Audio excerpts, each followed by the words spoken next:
Volume analysis में आपका आता है द लिक्विडिटी। ठीक है, ये बेसिकली न्यू लोगों के लिए, मैं इसे बेसिकली 10 बार एक्सप्लेन कर चुका हूँ लाइव में, बहुत बार कराया मैंने इसको, लेकिन फिर भी लोग नहीं समझ नहीं पाते। देखो ये कॉन्सेप्चुअल टॉपिक है, मैं इसमें आगे लिख देता हूँ।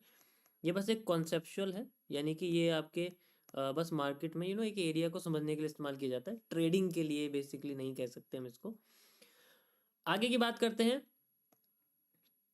सो यहाँ पर पहले ये समझो कि लिक्विडिटी होती किस मार्केट में। हर मार्केट में लिक्विडिटी नहीं होती, ठीक है, हर मार्केट में लिक्विडिटी नहीं होती। लिक्विडिटी होती है बेसिकली आपकी सिर्फ स्टॉक मार्केट में। लेकिन हमारे हमारे यहाँ कुछ बहुत महान इंसान हैं जो बेसिकली ऐसी लिक्विडिटी को हर जगह यूज कर लेते हैं।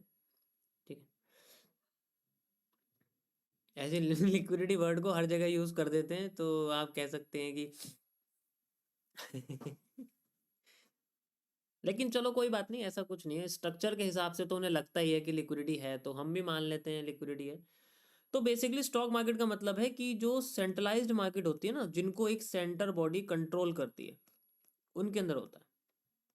अब समझो ऐसा क्यों कह रहा हूं, इसका रीजन बहुत बड़ा है।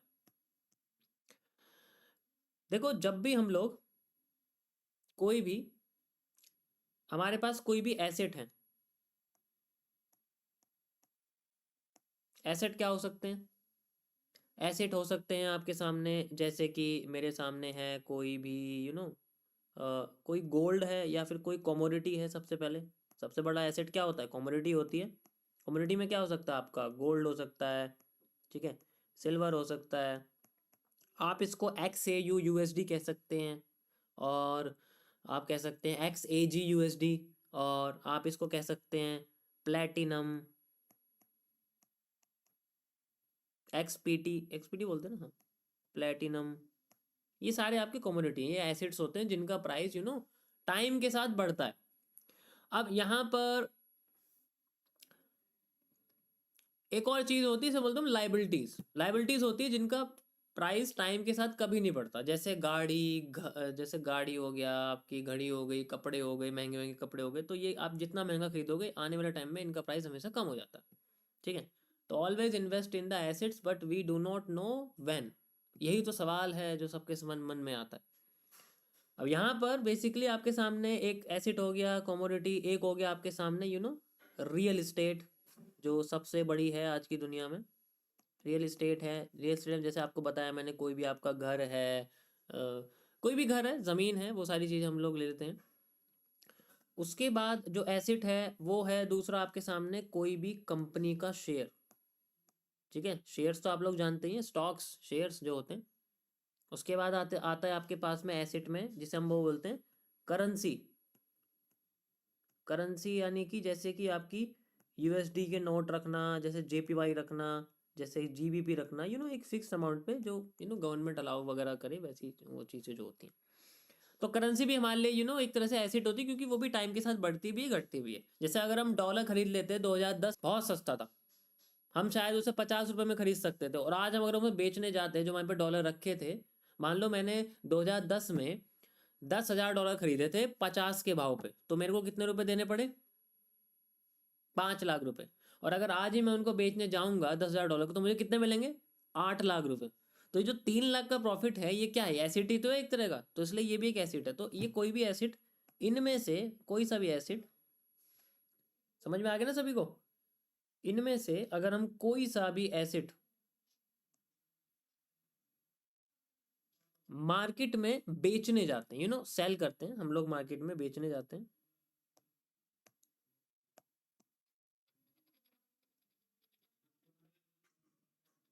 थोड़ा इसको हटा देता हूं मैं सामने से आपके।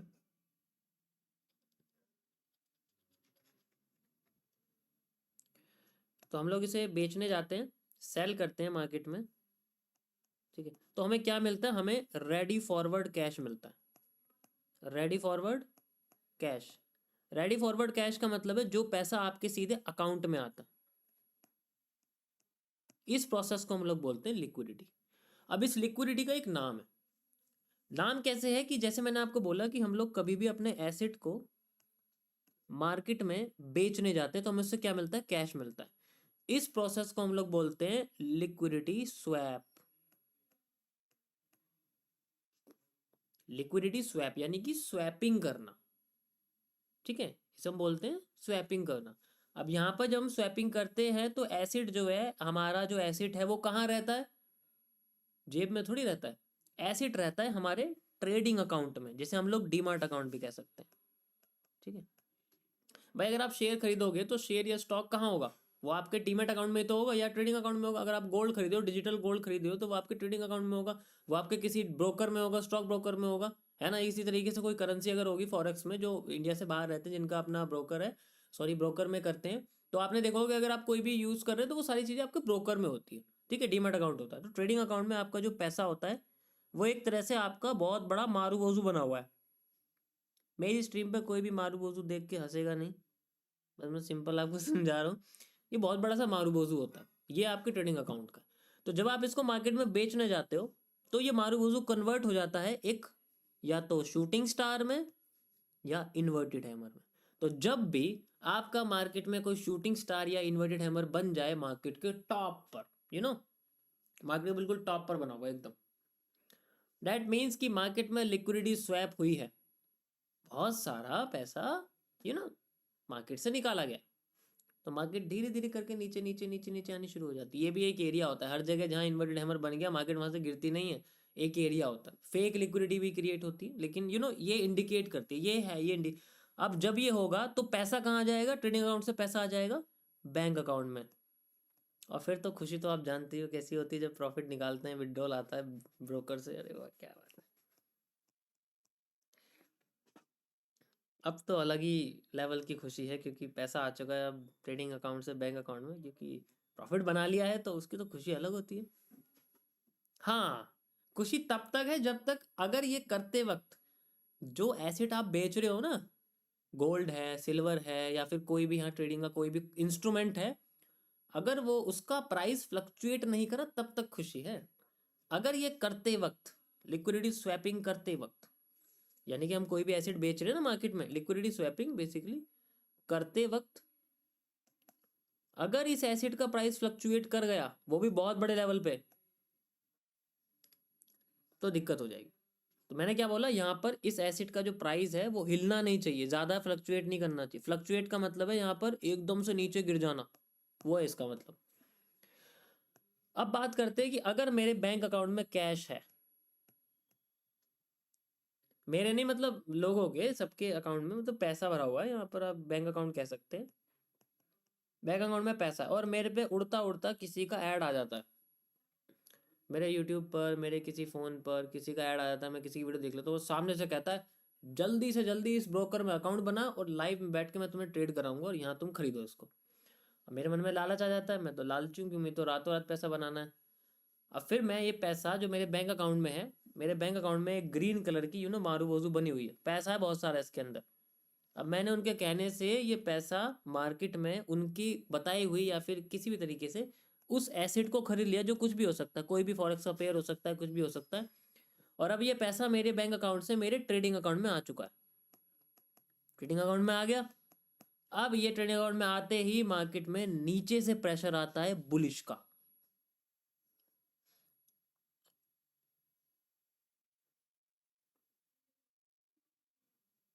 समझ आया?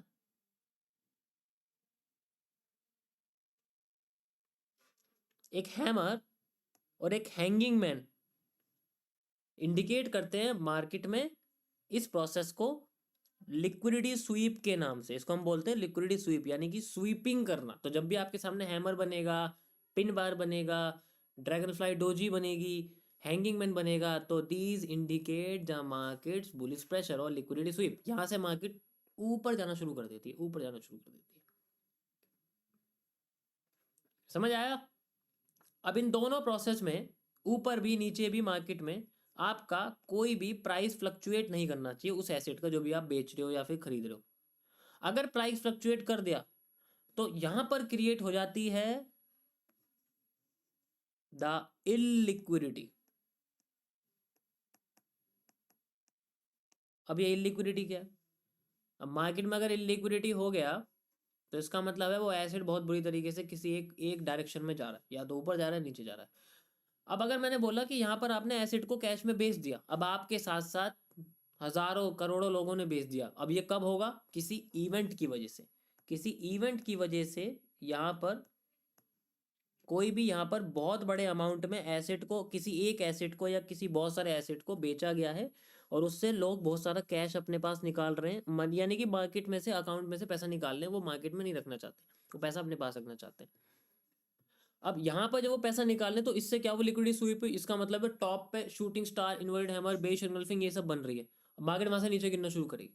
तो अच्छी खासी जाती हुई मार्केट हमारे सामने, ऐसे जाती जाती मार्केट, और एकदम से किसी इवेंट की वजह से, मान लो यहाँ कोई इवेंट था, एकदम से नीचे गिरने शुरू कर जाते हैं। This is called illiquidity. ये इलिक्विडिटी हो, और ये ज़्यादातर लार्जर टाइम फ्रेम पे होती है, लार्जर टाइम फ्रेम पे हम इसको बोलते हैं। ठीक है, अगर बहुत बड़ा मूव आ जाए तो हम इसको लार्जर टाइम फ्रेम कहें। वैसे ये किसी भी जगह हो सकता है, ऐसा कुछ नहीं, लेकिन मैं आपको एग्जाम्पल के जरिए बता रहा हूँ। अब यहाँ पर क्या है कि जब ये नीचे आएगी, तो अब यहाँ पर अगर लिक्विडिटी है, वो तब है, मैंने क्या बोला, लिक्विडिटी वर्ड तभी यूज होगा अगर इसको रिकवर करने के लिए देश की सेंट्रल अथॉरिटी हेल्प करेगी। यू नो अब ये जो इतना बड़ा यहाँ पर फॉल आया हुआ है मार्केट में, ये इलिक्विडिटी क्रिएट कर रहा है। तो इस कंडीशन में देश का सेंट्रल बैंक जो होता है, कोई भी सेंट्रल बैंक हो सकता है आपका सामने, जो सेंट्रल बैंक होता है,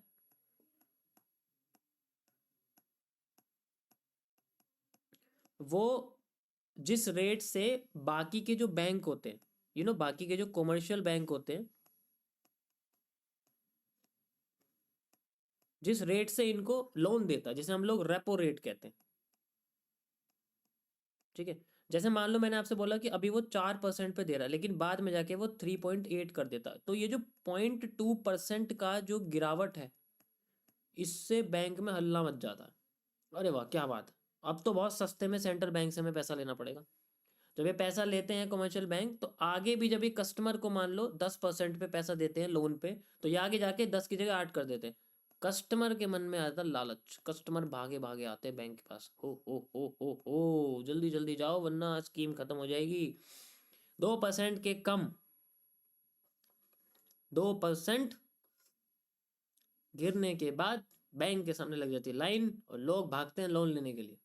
और जब लोन लेने जाएंगे, तो जल्दी से जल्दी जब वो लोन लेंगे, तो कस्टमर के बैंक में मारू बोझू बनना शुरू हो जाएगा, यानी कि बहुत सारा पैसा आ जाएगा।